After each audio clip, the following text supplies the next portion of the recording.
Ashe, Ashe. Fais-moi la vie, Ashe, Ashe. Fais-moi la vie, Ashe. My name is Trinity. I am in kindergarten and my school is called Delaware Ridge Elementary School. We welcome you with our words. We welcome you with our hearts.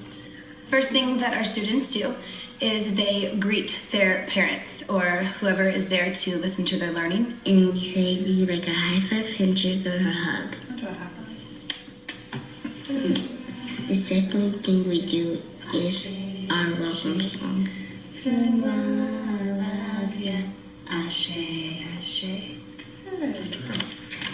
To get kindergartners ready for their student-led conference, Here are two of my reading strategies. there you go. We just take it a little bit by little. Students will share their learning targets before they talk about each page that they are sharing. I can demonstrate how to use picture clues when reading.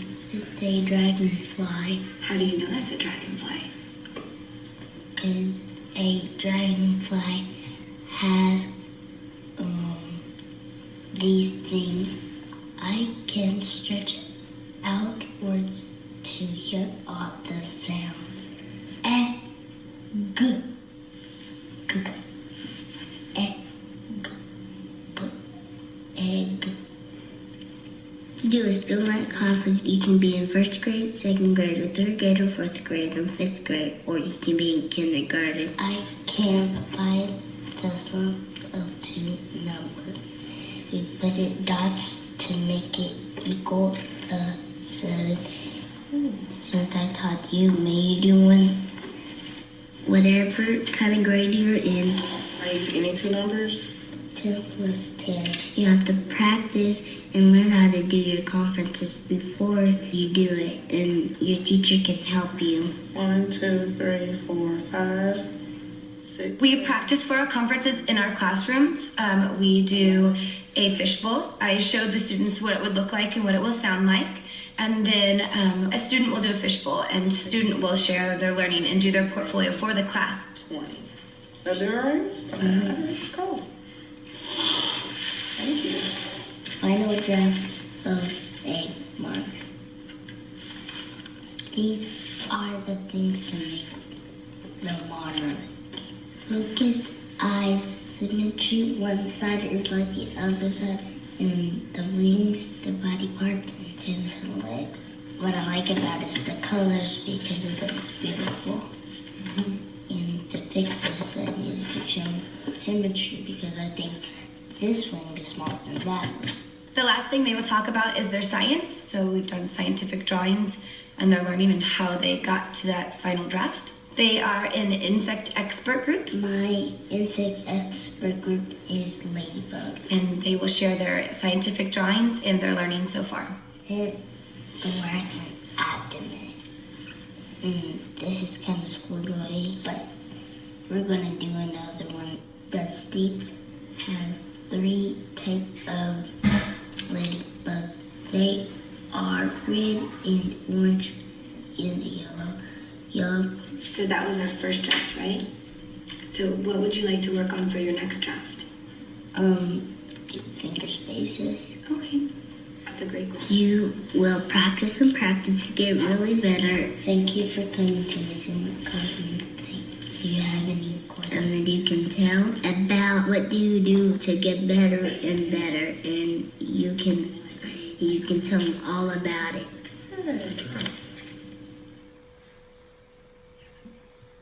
Yeah, I do. I like that video. I personally feel that our education system is out of control, and that the fact that she's doing all of those things in kindergarten is absolutely nuts. But, you know, as you can see, she was doing it quite well.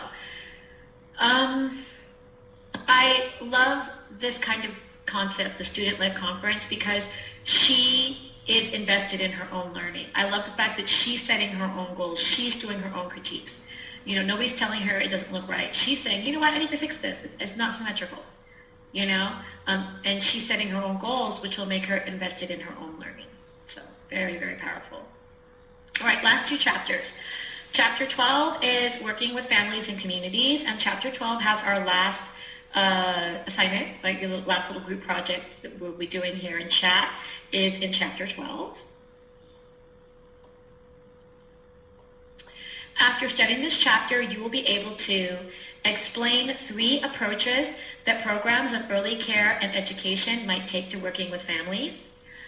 You'll identify some benefits enjoyed by children, families, and programs when families are engaged with the program serving their young children. You'll describe some effective strategies for building trusting relationships with all families, and you'll identify the stakeholder groups and the kinds of expertise that should be represented on programs, advisory committees, and boards of directors. Early childhood education's long history of partnering with families. So collaboration is a crucial element of quality programming. 3 approaches to working with families is parent involvement, family partnerships, and family engagement. The benefits and challenge of working with families is the benefits for the children, benefits for the families, and benefits for the program. So remember I said earlier that, for the very first time in my entire career, I have a parent group, a PTA, so to speak. And I was very wary of it at first, but it's turned out to be very good. And it doesn't just benefit the school, it benefits the parents. They feel invested, they feel like they're making a difference. And it's really, really increased the feeling and morale and support for our school in all areas. Now, challenges to family involvement, family differences, and family structures. The biggest challenge is not listed here, and in my opinion, the biggest challenge is time management.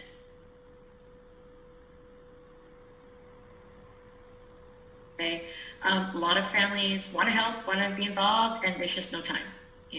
I would like to interact with my families more, do more things with the families, have workshops, that kind of thing. I don't have the time. Okay, so time management is a big barrier to, having families involved. Okay, so, but you can create trusting relationships with all families. You want to help families become acquainted with your program. You can have open houses, curriculum meetings, home visits, communicating with them through our communication apps we were talking about, emails, other things, and of course conferences. And I can't stress this enough. You need to develop a positive relationship with your families, okay? You should always get to know all the students. I have 200 students almost, and I know them all. I know them all. I know their names. I know their siblings. I know who's graduated. I know their cousins. I know everything about them, like the cousins that came to my school, I mean. I'm not really good with parents' names. Taylor's really good with parents' names, but it's important. I can share a story about every student every day, and I mean it. Okay, it might not have happened that day, but if I see a parent like, oh, wow, yeah, I saw William the other day, and he gave me the biggest smile. He is just so silly, and that's true. I don't make it up. I always have something to share with the parents, and you want to do that. And I'm not bragging. I mean, you guys can do it too, and you should do this, okay? And the reason why you need to do this is because you don't want the first time you talk to the family to be bad news, okay? Like, I just had this happen. We had this horrible thing happen in our infant center. One of our infants actually got out into the parking lot. Never in my entire career had anything close to this happen. And what ended up happening was the walking kids were coming in, right? The one teacher in front, one teacher in back, one teacher in the middle, 9 babies, right? And a newborn dad walked through their line, just kind of like walked through them, didn't wait till they were in, went outside to the parking lot, and one of the kids followed him and not the teacher, okay? So meanwhile, the teacher's counting as they go in, the last teacher's counting 1, 2, 3, 4, 5. Why do we have 8, not 9? And then the dad goes to his car, puts the baby in the car, turns around, sees this additional child, okay? Catastrophic. Type A violation, huge trouble, okay? So, of course, I can't hide this. I went and fixed it immediately, talked to the staff, interviewed them, filed an unusual incident report, reported it to licensing, told all the parents what happened, and then waited for licensing's guidance. Licensing actually didn't come for like 14 days, which I thought was outrageous. But when after they came and slapped me with my citation, which I deserved, we moved forward. And of the parents who gave me the most trouble was one of the parents I just don't talk to that much. And she was just mad. And again, I don't have a relationship with her. Like the first time she's hearing from me, I'm telling her that a kid got in the parking lot. That's ridiculous. And so, but I had other parents that honestly, even the child that got in the parking lot, parents did not even care. That's their second child. I'm really good friends with them. They trust me. And I'm like, I'm so sorry he got in the parking lot. They're like, oh, no, like I believe that. I believe that he followed this other parent out. I get it. And I'm like, they're like, no, we trust you. We get it. You're fixing it. We got a new gate that shuts by itself. We had trainings, etc. So, but yes, probably one of the most scary things to happen to me in my career. But I feel like we weathered it because I was transparent. Okay, you can't hide it. Okay, you could say like, well, why did you tell licensing? You should have told licensing. What if I didn't tell licensing and somebody else called licensing? I'd have been in trouble. You got to take your licks. Okay, something bad happened. I've got to own up to it. And moving forward, I have to make my school good. Okay, a type A violation means that you have to tell every parent in writing what happened. They have to get a copy of the report. They have to sign a paper saying they received the report. And then every new customer for a year has to get that report and sign it saying they received it. Okay? Probably the worst thing that can happen to you as a school. Now, again, you just explain it, you own up to it, you show the parents. Like, by the time licensing came, we had fixed everything. We had already ordered a new gate. We had already had a training on supervision. We had already done this, that, or the other. So when licensing came, they're like, wow, you've already fixed everything. And my report actually says, violations cleared upon inspection, meaning that, yes, we did something wrong, but it was already fixed by the time they got there. And so when I do a tour for a new family, I show them that, okay? And I haven't had anybody drop because of it, and I have enrolled about 6 infants since I've gotten that report, and none of them even blinked an eye. Okay, so that's just your perception. So that's what you got to do. You got to build relationships. Mm-hmm. Yep. Believe it or not, the person who was horrified was the dad that found the baby, right? And it's because he's a new parent. He has a newborn. He doesn't know me very well. So for him, it's just like, how could this happen? What's going to happen when my child can walk? He was horrified. The child that got out, because I had a better relationship with them, their parents were more understanding. So, all right. Resources for families, so resources for them, support programs, group meetings, mental health, not referrals, but, just references, right? Scholarships, family counseling, these are all things we can do for families. Our relationship does not end today, you guys, so if you have anything that happens to you, something like that, bad licensing visit, type A violation, just, contact me and I'll help work you through it, okay? It can be very scary.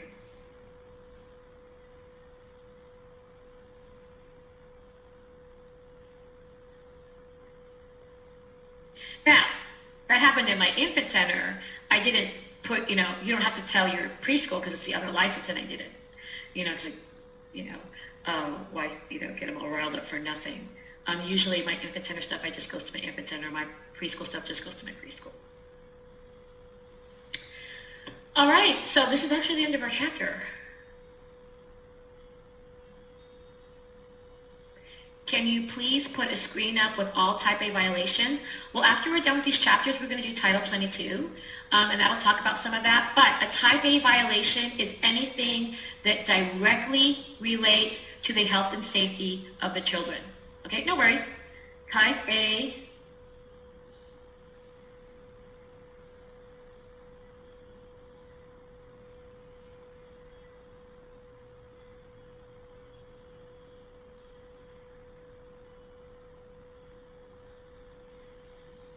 Okay. A type B violation is anything else.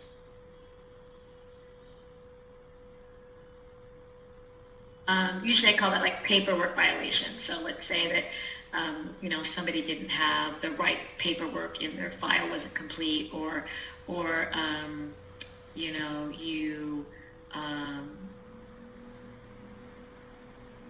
it's hard to explain a type B. Oh, the parents weren't signing in and out, right? Licensing comes and the parent's signature, like somebody doesn't sign their kite in and out, that's a type B violation and you'll get a citation for that. But type A is anything that directly relates to the health and safety of the children. So usually they're not fingerprinted, that's a common type A violation. They don't have the right teaching units, that's a common type A violation. Out of ratio, bam, type A violation. And of course, losing a kid or a kid not being in your center, type A violation. Those are the 4 big ones, okay? Just 4 big ones. All right, so this is our last class activity. We are not going to do it as written. We're going to do it a little bit different. I want everybody to do this. This is your last activity. So I want you to pick an activity that you did pre-COVID, a family event that you did pre-COVID, something like open house, trick-or-treating, Thanksgiving feast, muffins with moms, donuts with dads, whatever. And I want you to tell me how you did it this year with COVID, how you modified it to be a COVID-friendly activity, okay? Yes, Vicki, no problem about people who do that. So the top 4 violations for top A is not fingerprinted, okay, not fingerprinted,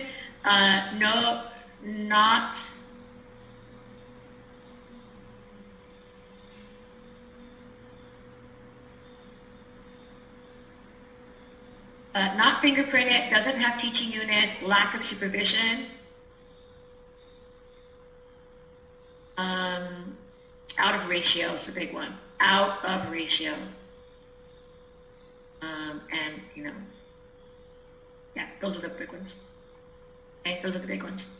So me losing that kid, it wasn't so much they were outside of the school, it's just that we weren't supervising him, right? So those are the big ones. Not fingerprinted, doesn't have teaching units, lack of supervision, and out of ratio are the big 4 for type A violations. I'm not saying those are the only ones, those are the big 4, okay? Type B violations is anything else. Parents not signing the kids in and out. If the person's been fingerprinted, but you didn't associate them with your school, that's a type B violation. So you don't have to tell everybody about it, but you will get a citation, it's usually a fine, okay? So not only do they have to be fingerprinted, you have to associate them with your school.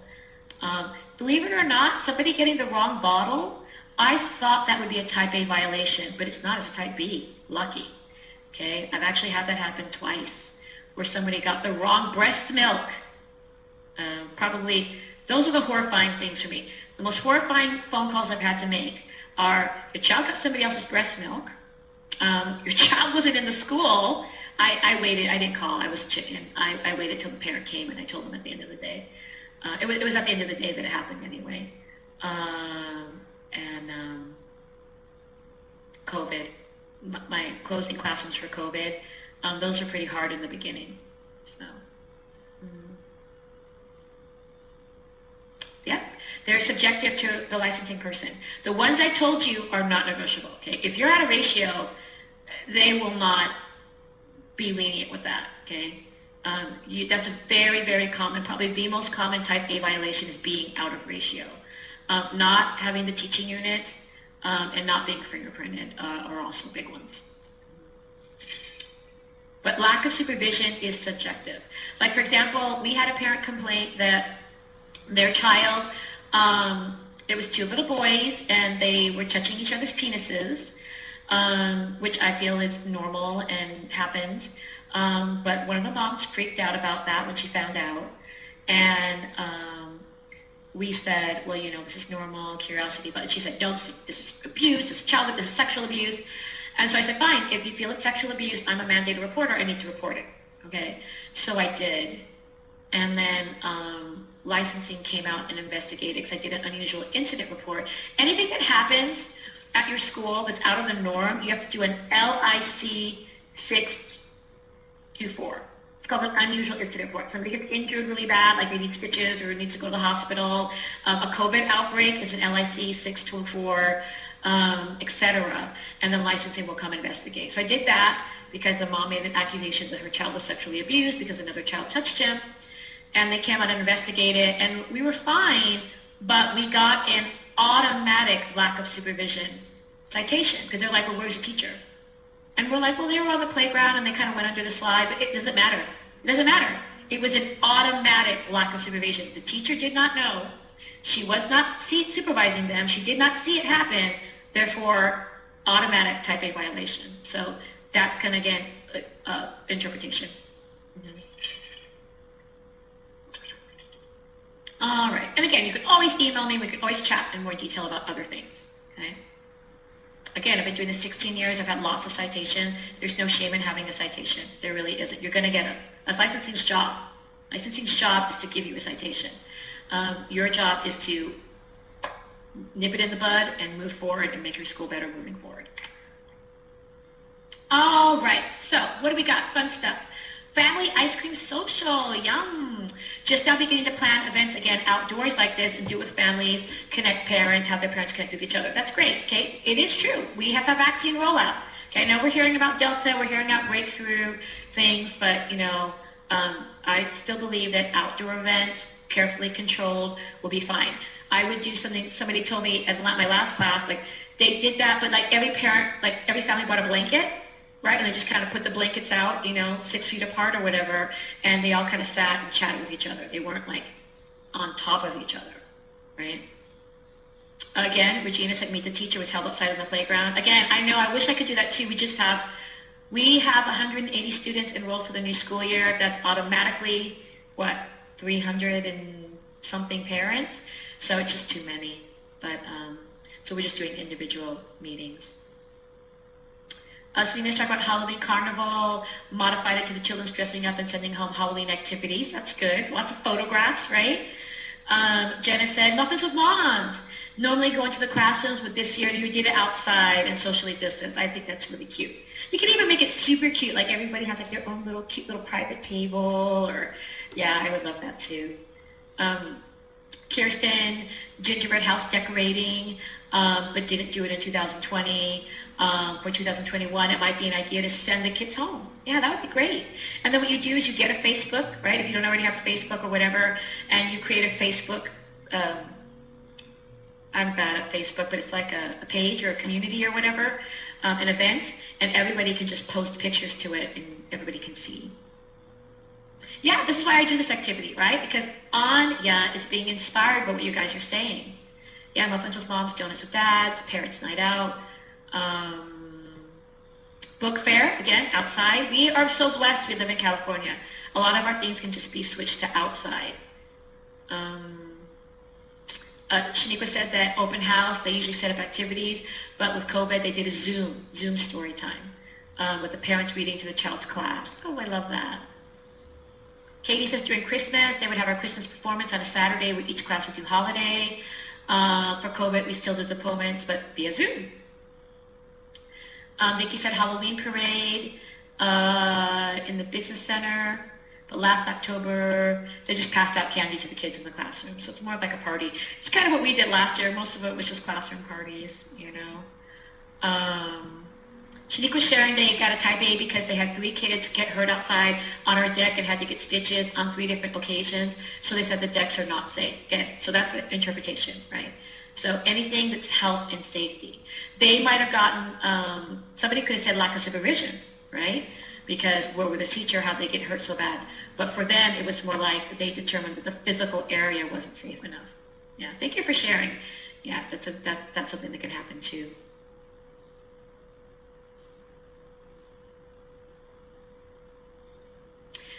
Vicki, as far as I am concerned, and I'm your professor, so I have to tell you what the actual rule is. The actual rule is full signature. Yeah, they have to have the full signature. If somebody does their initials or their first name, first initial, I've had so many citations for parents not signing. You know, and it's so frustrating because you really can't control that, right? But licensing expects you to. So I just trying to like I check the books. If someone's only doing their initials or just their first initial, I'll highlight it and send them a little letter home saying, please, please, please, we want to avoid citations. Full signature is required. Vicki says back to school night. Parents and guardians only, there was in the past, but this year will be outside. Yeah, oh, I know. We got to sell it though, right? So we just got to make it as fun as we can. Natasha says, before COVID, we had Santa visit each classroom. During COVID, we did virtual visit with Santa. That's cool. There's this thing, P&P. I forget what it is, but it's like the North Pole. It's like a little newsletter you can do. I did it when my son was little, and I still do it. But basically, you go to this website, and you put in all the information, and Santa will send like personal videos and photos and emails to your kid. And it's really cool. So, all right, yeah, so that's us. All right, so again, this year, I think things will be better than last year, but we need to be cautiously optimistic, okay, cautiously optimistic.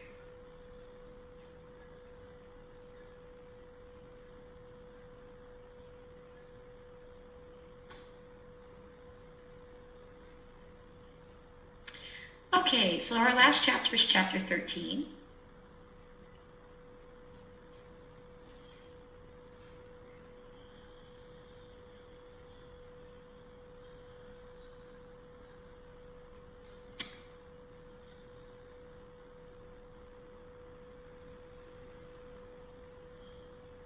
Yeah, it's fine. I mean, they're not, it's fine. It's fine. Crossouts are fine. It's fine. I'm not saying that, I don't want you to live your life in fear or anything like that. I'm just telling you about common citations. So it's fine if you cross it out, you notice it. I mean, licensing is not going to check it and go, oh my God, there's a cross out. They did it wrong. No, they're just going to see that they're signatures. Okay? Even if you have half of them and their initials, and then they see going forward their signatures, you'll be fine. Because you'll say, like, look, I corrected the parent, and they followed my directions. So no worries there, no worries there. One thing that I do is when I do a fire drill, I go through each signature book, and I highlight parents that didn't sign in that day. And I send them a letter saying, today we had an emergency drill. In the event of a real emergency, we would not have known that your child was here because your signature did not sign them in, okay?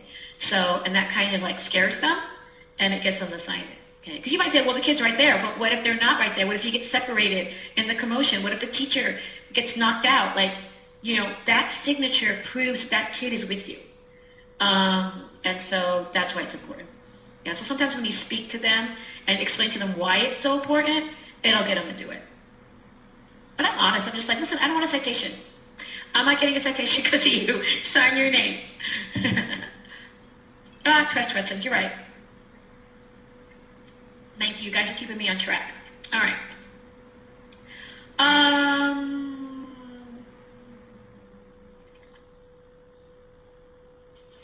Okay. So way back at the very beginning of yesterday, when we were doing theories, I told you to write this down because it was going to be a test question. Okay, number 23, program, family, community, collaboration is supported by which theoretical foundation? Okay, A, information processing theory, B, Bronfenbrenner's ecological systems theory, C, Piaget's theory of cognitive development, or D, Erickson's theory of psychosocial development. Correct, okay, correct. It's the only time I asked you to know anybody's name was the Bronfenbrenner's ecological systems theory. That's the one with the concentric circles where the child's in the middle, and you have the microsystem, mesosystem, etc. Okay, that is the one that supports child, family, and community. All right, so this one, I didn't really speak very well about it, so I'll just speak about it now. You need to see what your parents' strengths are, okay? It's not about them coming to read a story on Zoom or in the classroom. Parents can help in many ways. For example, I have a mom that she runs my Facebook. She's good at that, I'm not, okay? So she wants to help, that's what she does. We have moms that donate things, we have dads that donate things. you got to figure out, sometimes it's just legal advice. I have lots of parents that are lawyers. And I remember when I wrote my COVID plan and had the parents sign it, one mom lost her mind. She just was so mad about it. And she was a lawyer. And she was saying, this isn't legally binding, and I'm not signing anything, and blah, blah, blah, blah. So I asked a couple of my other parents that were lawyers, was like, is there something wrong with that? Like, was it bad? And they said, no, it was fine. She's just overreacting. It's fine. So I let her make the corrections she wanted to make, and then she signed the version that she felt more comfortable with. I'm not a lawyer. I don't know how to make a legal document. So just keep that in mind. So, number 24. All of the following strategies will help programs build collaborative relationships with families except A, learn what families you serve want for their children. B, evaluate your program's family engagement program to measure its success. C, develop strategies that support effective two-way communication with all families. Or D, tell families what days you need their help in the child's classroom. So which one is not a strategy? Correct, D. Okay? All of the following are strategies that will help programs build collaborative relationships with families except D, tell families what days you need their help in the child's classroom.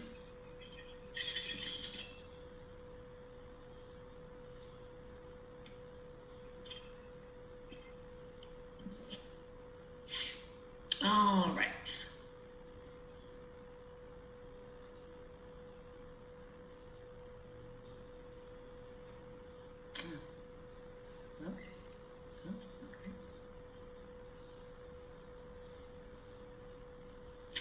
Okay, so chapter 13 is contributing to the profession, also called advocacy. Okay, remember that? Okay, advocacy.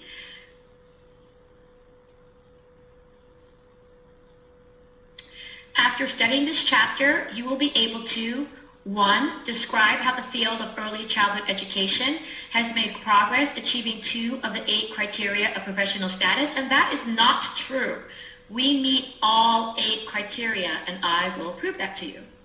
Number 2, identify the advocacy tools that early childhood advocates should have at their disposal. And number 3, discuss opportunities that program administrators have to contribute to the field's future. So this is the last long thing I'm going to read. So promoting professionalization is very important. You should make a note of this. I would type this up and post it in my office. How many of you have struggled with this profession? How many of you have had people tell you that you're not a real teacher? Has that ever happened to any of you? Somebody tell you you're not a real teacher. You just play with kids all day. You change diapers. You wipe noses. Good, Anya. I'm glad that's never happened to you, but it's happened to me. It's happened to me. So good. I'm glad that some of you have avoided that. But that does tend to happen, right? So number 1, professionals possess specialized knowledge. Oh no, yeah, it's infuriating, and you can tell them these. Show them this. You've only been a teacher for 3 years, though. And it's more modern. I feel like people are respecting us more, and I think with COVID, people are respecting us. Like people all the time. We just, had that classroom closure, and honestly, very few parents gave me attitude about it. And one of the dads was laughing and joking around on Thursday when we reopened the classroom, and he's just like, oh my God, I just missed you guys so much. Man, you guys you're amazing. I just can't understand how you can do this. So we are getting a little more respect. But anyway, number 1, professionals possess specialized knowledge. They acquire this knowledge and skill in its application by following a course of prolonged training. You're following a course of prolonged training. You're doing training on a weekend. Number 2, professions have rigorous requirements for entry into professional training, and training is delivered in accredited institutions. Okay, so this is an accredited institution, and so you are getting your professional training. Number 3, members of a profession have an agreed upon standard of practice that guide their efforts to meet their professional obligations. And we do. We have Title 22, and that's our agreed upon standard of practice. Number 4, a profession has a commitment to meet a significant social need.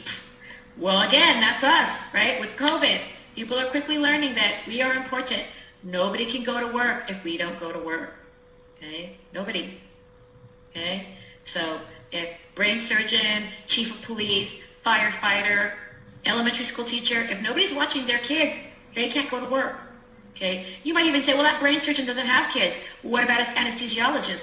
What about his nurse? What about, his junior surgeon? What about all of them? Do all of them not have kids? So, we are important, and people are starting to see that.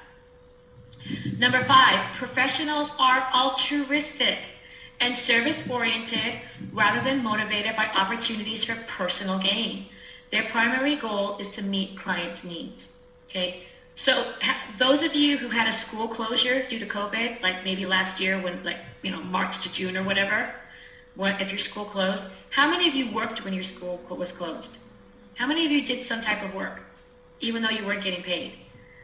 Homework packets, emailing parents, Zoom meetings, right? Well, I'm glad that you got paid, Jenna. I'm glad. And Regina, yes, kudos to you. You never closed. So, but yes, we were closed, and I went into the office and did unemployment paperwork for people, even though I wasn't getting paid. So, we are altruistic. Okay? None of us is doing this to get rich. None of us. We are in the wrong career if we want to get rich. Mm-hmm.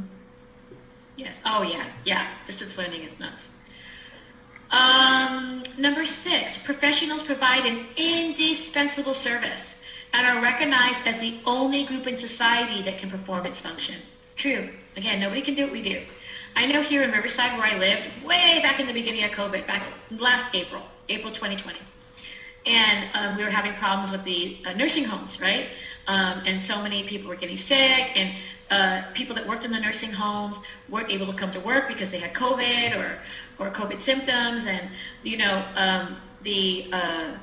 I remember the city of Riverside County, like the people in charge of Riverside County, they had put out an email to every resident in Riverside saying that they were having this horrible employee shortage in the nursing homes, and did anybody want to volunteer to help in nursing homes? Okay, they didn't do that for our industry. Nobody does that for our industry. Nobody's going to let anybody watch anybody's babies unless they have the credentials that we have. Okay, even an elementary school teacher can't do what we do. Okay, number 7, a profession is characterized by autonomy. It has control over entry into the field, oversees the quality of services offered by its members, and regulates itself, and we do. Licensing, Community Care Licensing Division regulates us, nobody else does. And 8, a profession has a code of ethics that spells out its obligations to society, and we do. Okay, we've got a really strict code of ethics. All right, so we are professional, and we should be proud of that.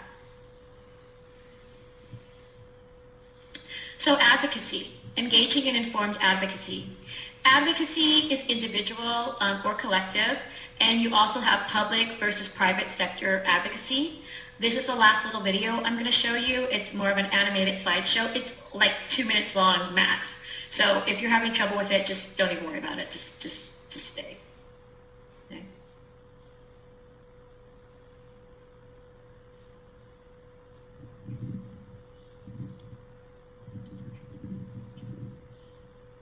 And there's no talking, it's just music.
ways to be an advocate. Again, don't freak out if you don't want to be me, right? You don't want to be a professor teaching classes. You're not into, public speaking or whatever. A very, very simple way to be an advocate is to vote. Okay. Unfortunately, we all get to vote again, right, for the governor. So I'm not going to say yay or nay or whatever. That's not my place. But you must vote. Okay. Go out there and vote. Okay. Vote for the recall. Vote against the recall. And it doesn't matter if you vote for the recall or against the recall. You need to vote for the second half too. Okay. So even if you say no, I don't think the governor should be recalled, you need to vote for who you want to be governor just in case. Okay. So look out there. It's ridiculous. There's so many people running. Look at, their policies on our industry, education, childcare, the things that are important to you. Yes, you must vote. Yeah, I cannot stress this enough. Usually I tell people at this point in the class to vote, and there's no election, but now there is an election. So we can't just, nothing bothers me more than people who don't vote, but yet they complain. I have a friend like that. She never votes. Never. I mean, she's in her 50s and she has never voted her entire life for anything, yet she complains. I'm like, if you didn't vote, don't complain. All right. Investing in the profession's future. Supporting developing professionals. When you help others find their place in the profession of early care and education, you are engaging in a particular form of leadership. Some of the ways program administrators can help others find their place in professions are by being a resource for those who want to know more about career options for those who specialize in early childhood education. Again, I love talking about being a teacher to people. I love, if somebody gives me great service, I'm not even joking. I do this. Like I'll be at Target and the cashier's so wonderful. I'll be like, you're amazing. You should be a teacher. You're wasted here. You're wasted being a cashier, and, it's just people need to know that there are options for them. You want to welcome students enrolled in internships or other courses that require them to observe or interact with young children or families. This has bummed me out, the COVID. I haven't been allowing interns or volunteers. And I've actually got several phone calls recently, and I haven't allowed it this year either. I'm just not ready to pull the trigger. I just want to tell my families that I'm doing everything that I can. And I'm in here for the long haul. So, eventually I'll be able to have them again. But when the times comes, when things are better health-wise, you really should, welcome student teachers. Not only is it a way to advocate for the future of our industry, it's great networking. And a lot of times they'll end up working for you or, tell other people about how wonderful your school is. All right. You want to mentor and coach novices to enhance their skills and knowledge of young children and early childhood education. And you want to encourage emerging leaders to enhance their professional knowledge. If you liked my class, tell people about it. If you liked my class and are interested in my other class, my leadership class, take it or tell people about it. Encourage people to go back to school. Encourage people to go to the NACCE. Yes, it's not as fun to do NACCE conference online, but hey, it's cool that it's online, and it'll reach more people than it normally would. And so, just make sure you share your love of our industry with others.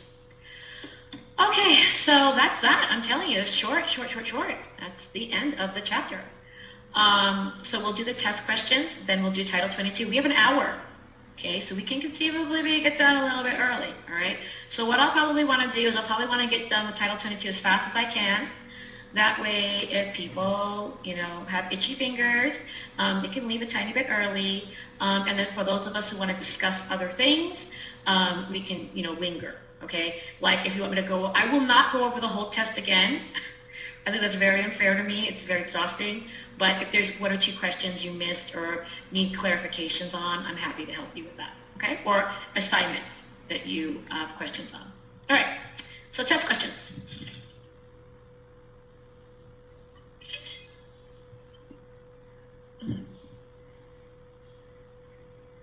Number 25, early childhood education is considered an emerging profession. Which statement describes professionals? A, most practitioners are men. B, professionals must graduate from graduate school. C, professionals have specialized knowledge and provide an indispensable service. Or D, they have little training. Yep, right, C, right? Early childhood education is considered an emerging profession. Which statement describes professionals? Professionals have specialized knowledge and provide an indispensable service. Number 26, the process of supporting, speaking for, and taking action in support of causes that protect vulnerable populations is A, professionalization, B, empathy, C, advocacy, or D, developing a knowledge base. C again, I said that at the very beginning. Advocacy, remember, the alternate name for this chapter was advocacy. All right, so I'm sure many of you have seen Title 22, and it is a very intimidating document, okay? So I have something special to share with you, and we are going to do the Title 22 highlights. It's a 20-page document. It's actually a licensing document that goes over it's like frequently asked questions. So I think this will be a little bit easier to digest, okay? Do not be scared that it says January 2007 on there. Actual licensing documents really take years and years and years before they change. The best way to get updates, and I think there's a lot of changes these days because licensing wants to stay cutting edge, you need to sign up to get the PINs. Okay, that's Provider Information Notices. I got 2 just last week. Okay, one about the drought and what to do about saving water and things like that, and one about wildfires. Okay, and what to do about if your school needs to be closed during wildfires, wildfire preparation and safety. Okay, so you need to go to the Community Care Licensing website, just Google CCLD, go there, and there should be a way for you to sign up for PINs and quarterly updates. Okay, that's where you stay abreast. Okay, the actual Title 22 document doesn't usually change. Okay, so there's some things in here that I know have been changed, and I'll let you know. Okay? Okay, so we are going to skip the first bit because this is all information on how to start your own school. Again, if you're interested in starting your own school, you want to reach out to licensing. Okay, you need to go to the CCLD website and look up the orientation.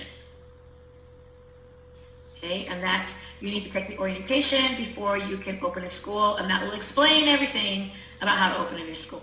Okay? Okay, so where we're going to stop, and this has page numbers. Licensing does not, Title 22 does not have page numbers. Okay, what they go by are these numbers on the left-hand side there. Okay, and they're in numerical order, but like I said, there's 1,000 things. So just be careful, okay? So we're at the top of page 4, and it says Child Care Center Director Qualifications, okay? So remember, evaluation of teacher, LIC 9095. So the LIC 9096, all our forms are LIC forms because we're licensing, okay? And you can just literally Google CCLD. And that's where I go whenever I need the forms. And it has all the forms for, Department of Social Services, but our forms are LIC forms, so you just go to L. So LIC 9096.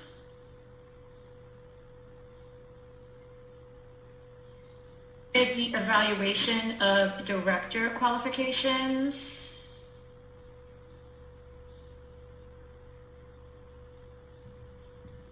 And it's pretty simple.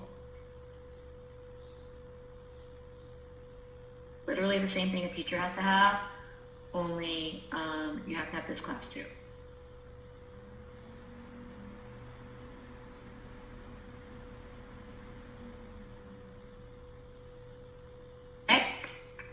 So in the actual Title 22, there are many, many, many, many, many ways that you can be a director. Okay, these are the most common ways. These are not the only ways.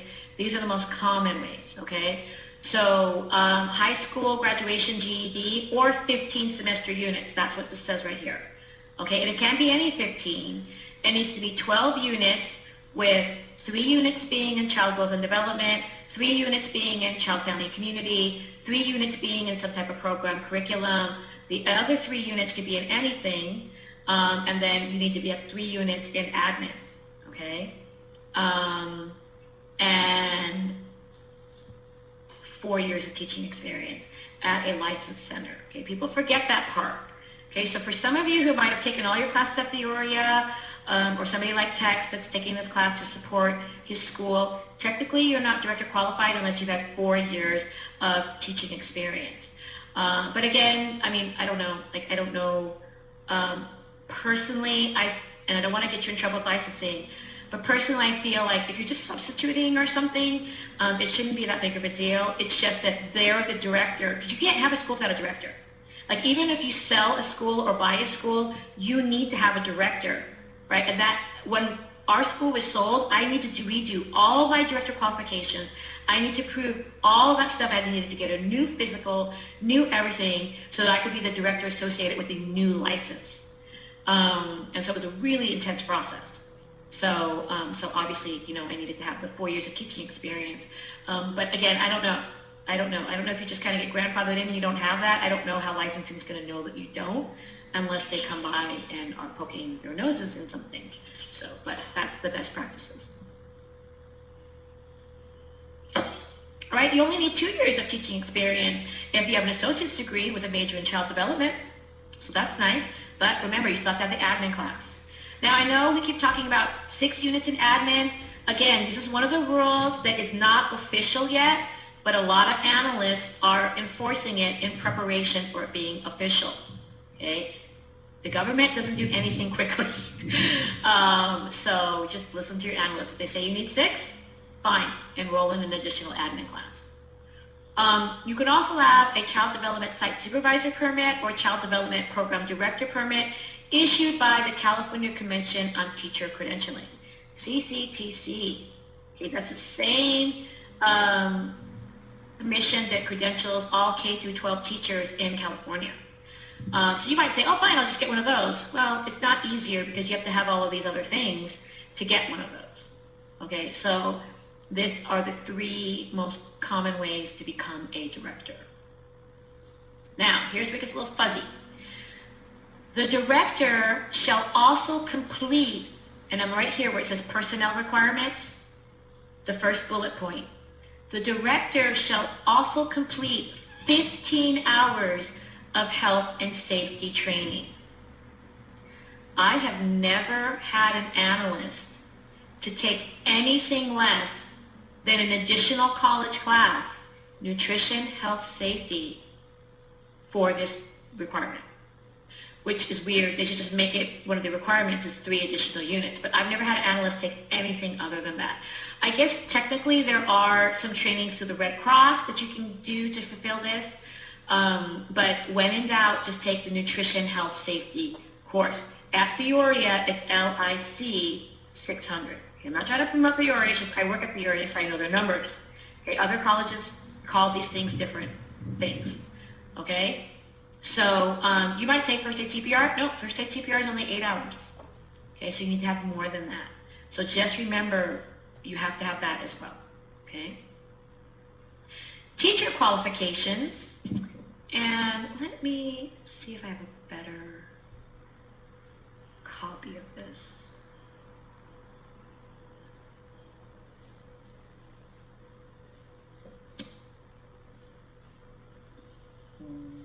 Not really.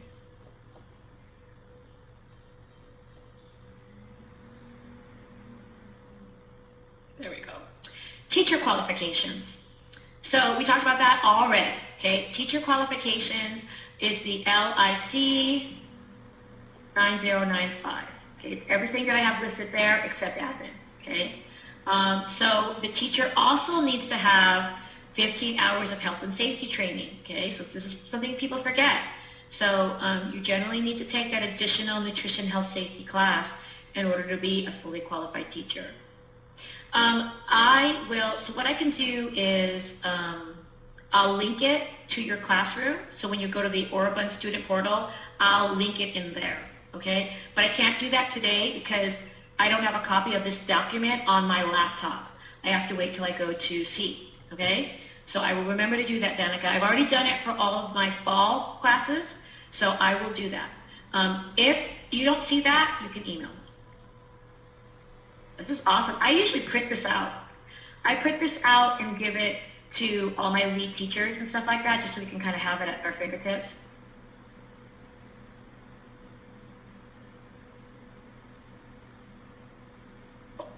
All right. So now, please pay attention. This is where it gets a little bit confusing, okay?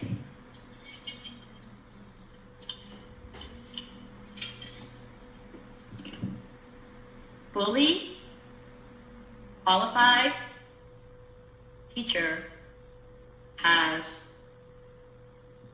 12 units complete. Okay? A fully qualified teacher has those 12 units complete.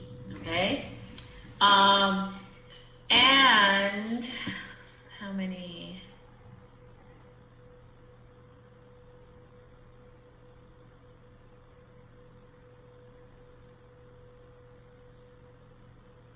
I'm just seeing what you have to have for teaching experience. It doesn't seem like you have to have a certain amount of years, okay? Well, we're looking at teacher qualifications right here, and I'm just explaining it. So you see the 3 bullet points at the top of this page here? Okay, this is what I'm talking about, and it gets confusing, okay? So I'm using the word fully qualified teacher, the second bullet point. A fully qualified teacher will have 12 ECE units from an accredited college and 6 months of work experience. Okay, so that's what it is. You have to have 12 ECE units and 6 months of work experience in order to be a fully qualified teacher. Okay, but there's something that I call an associate teacher. Okay, and that's the first bullet point. Okay, a fully qualified teacher, 12 units. Associate teacher is 6 units complete, enrolled in 6 more. Okay, that's the game changer. Okay, and that's why Theoria and schools like Theoria, which I always say because I'm not trying to promote Theoria, are a game changer. Okay, all the other times, all the other 12, 13 years I was a director, it was a pain because you could only enroll during open enrollment at the community college. So that's 3 times a year, right? Fall semester, spring semester, all right? So if you didn't have somebody that was teacher qualified, you had to wait. Okay, now, literally, you can open up the phone, pick up the phone, and instantly enroll somebody in Theoria within 24 hours, okay? So if someone has completed 6 units and is enrolled in 6 more, they can be teacher qualified, meaning you can leave them alone with the students. Game changer, okay? Game changer. So a couple of things to note. 1, they can only be alone with their minimum amount of students or maximum amount of students. They cannot supervise other aides, okay? So they can be alone with 12 students, but they can't have an aide and have 15 students, okay? They can be alone with 4 babies, but they can't have an aide and have 8 babies. Okay, they can only be alone with the kids. Okay,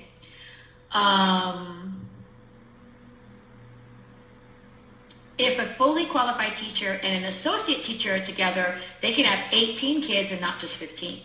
Okay, so it just gets so confusing.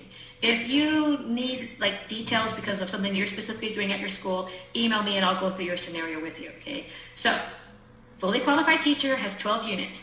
They can be alone with 12 students, and with an aide they can have 15, with an associate teacher they can have 18. An associate teacher has 6 units complete, is enrolled in 6 more, they can be alone with 12 students. If they were the teacher, they could have 18 students, but they can't have an aide. Okay, let that digest. Okay, the next thing that I'm going to throw in there for you is if they're an infant toddler teacher infant and toddler needs to be one of the classes they've completed.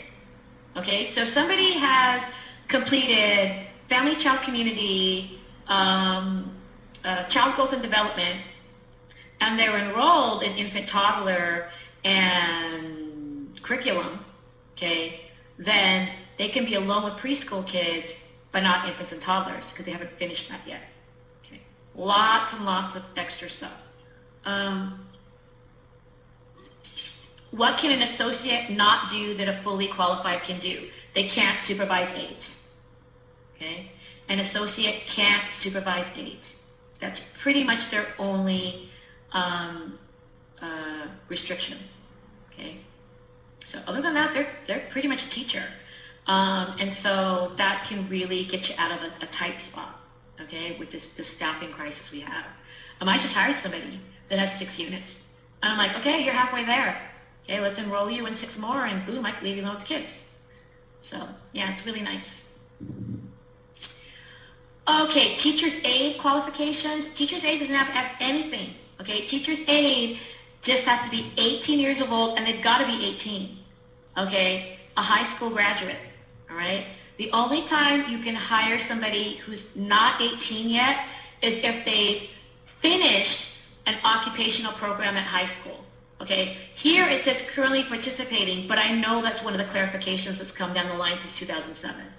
Okay, so if they finished the year of ROP, child development, and you can hire them as a teacher's aide. Okay, but the moment they turn 18, they need to be fingerprinted. Okay, don't let it lapse. You know, yes, Anya. If they finished 6 units and are enrolled in 6 more, they can be alone with kids. Okay, they can be alone with kids. Just remember, if they're alone with infants and toddlers, that has to be the class they finished. Okay. So this is a big deal too, because a lot of times we'll be tempted to hire somebody under the age of 18, but if they haven't done RP child development, they can't. Okay, they can't. And it has to do with fingerprints. Excuse me. I didn't mean to cough in the mic, that was rude. All right, now, there are 2 instances when an aide can be alone with the children. Okay, game changer, listen up. 1, nap time. You guys probably all know this because every school does this. An aide can be alone with the children at nap time. Okay, and the nap time ratio doubles. Okay, so ratio is 1 to 12. Nap time, the ratio is 1 to 24. And an aide can be alone with 24. Okay, but as your professor, I have to tell you the actual rule. Okay, it means they all have to be sleeping. Okay, I know, nobody follows that rule. I don't even follow that rule. Okay, most schools say as long as the kids are quietly on their beds and not disruptive, then we're fine. But I have to tell you the actual rule. And I kid you not, the actual rule is they all must be sleeping. Okay, I've never gotten a citation for this. Again, it's probably the rule that directors break the most, but I do have to tell you what the actual rule is. So just be careful, okay? And what it is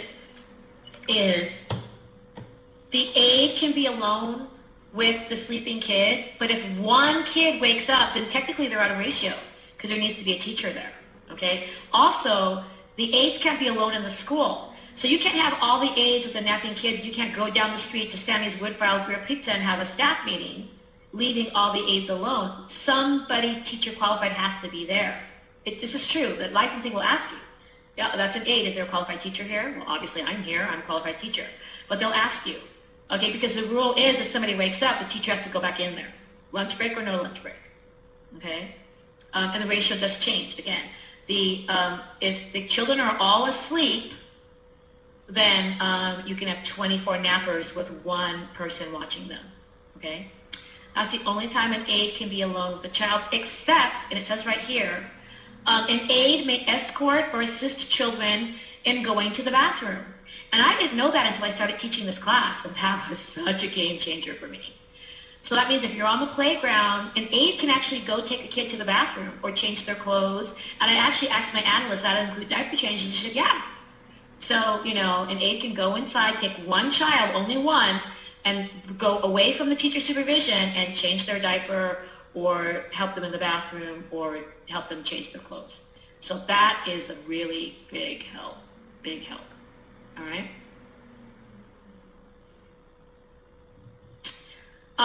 Teacher-child ratio, okay, infants is 1 to 4, dogs is 1 to 6, preschool is 1